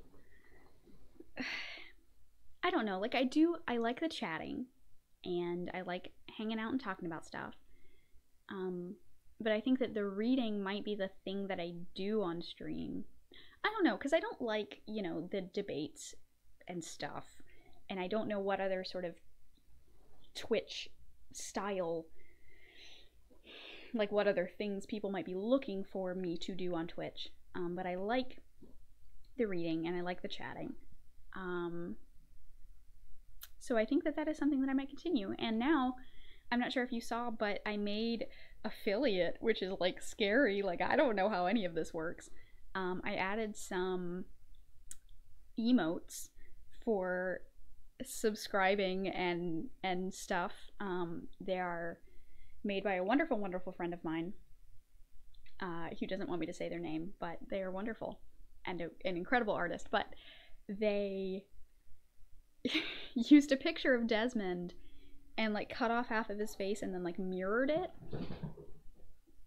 And that is what some of the emotes are for subscribing. Thank you. I think someone subscribed, but I can't see it now. Or cheered events. No. Oh no, I can't see it from my phone. Let me... If I go to the Twitch app, it'll tell me. The Streamlabs app does not tell me. Oh, let's see. Maybe not. Oh no. Oh no. If I... Oh, this is... Okay. I thought somebody did. Maybe not. Something came up on the screen. Oh, people are subscribing. Thank you. I can't see my monitor because it's too far away and I have awful eyesight, but thank you, all of you, very much. You all now get access to... Oh, now I'm talking out of my own face. You all now get access to these wonderful emotes of my cat's faces doing very silly things, and a little wizard. They're actually a necromancer, but I just said wizard because it's easier to spell. And I think that's it as far as the like custom ones. But yeah, so this is a thing that I will be trying to do more regularly. And the big announcement is that starting in this Saturday, in 2 days, we will be doing the first of the Lovecraft streams. I will be reading, I have a list over there, Color Out of Space, which is a wonderful story. Kind of a wild ride, but that is what I will be reading on Saturday. So come on over. I think I'm going to start in the afternoon-ish, Eastern time, probably 2 or 3. It should take probably a couple of hours. It's, how many pages? 25 pages. Yeah, so that'll probably be like 2 hours or so for the stream. But I hope that you will join us, because it should be a lot of fun. And every Saturday this month I will be doing other stories. I'll be reading Color Out of Space, and then Dreams in the Witch House, and then Shadow over Innsmouth, Call of Cthulhu, and then October 31st is the Mountains of Madness charity stream that I hope that you will all come to and donate, because that is going to be a whole big thing. It's probably going to be like 8 hours of streaming, which is going to be wild, and we're going to have some guest stars, and it's going to be a lot of fun, and I'm so excited. But that is what we have coming down the pipeline. I am still going to make YouTube videos. Yes, I actually have a video that should be coming out in probably a week or so. The editor that I'm working with has been hard at work editing this video. It's going to be so good. There's a part in it, I'm not going to tell you any details, but there's a part in it that, watching back the way that he edited it, I literally have not ever laughed so hard at anything that I have ever done before. Like, it's so good. It's so good. I'm really excited, and it should be coming out soon. And I have some collaboration projects that I'm working on, and another video hopefully for October. Yeah, a lot of really exciting stuff. I mean, this is like, I am doing this full time, so I am putting full-time effort into it and trying to make a lot of really cool stuff, while still taking time to, you know, be a person and not burn out.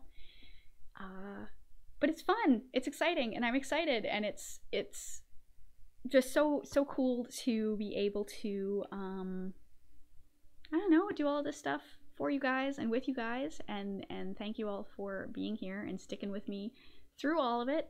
And I feel like I'm rambling, so I'm gonna read the chat real quick. We've never seen Zoe B and Zoe C in the same room.